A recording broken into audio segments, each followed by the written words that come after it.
आज 5 জানুয়ারি student week অবজারভেশনের আজকের চতুর্থ দিন।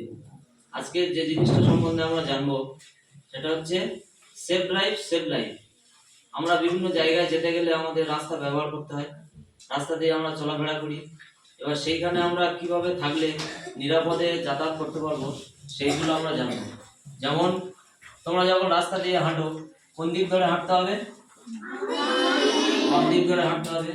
তারপর ধরো কোনো সিগনালে তোমরা আসো, সিগন্যালটা যখন লাল হবে তখন কি করবে? দাঁড়িয়ে থাকবে। যখন সবুজ হবে তখন, যখন হলুদ হবে, ধরো রাস্তার পাশে ফুটপাত আছে, তাহলে আমরা কোথা দিয়ে চলাফেরা করবো? ফুটপাত দিয়ে। রাস্তা পারাপার করতে গেলে আমরা কোথা দিয়ে যাতায়াত করবো? Zebra crossing. এই কটা জিনিস আমাদের মনে রাখতে হবে রাস্তায় ভালোভাবে যাতায়াত করতে গেলে। এটা কি হলো? Safe drive save life.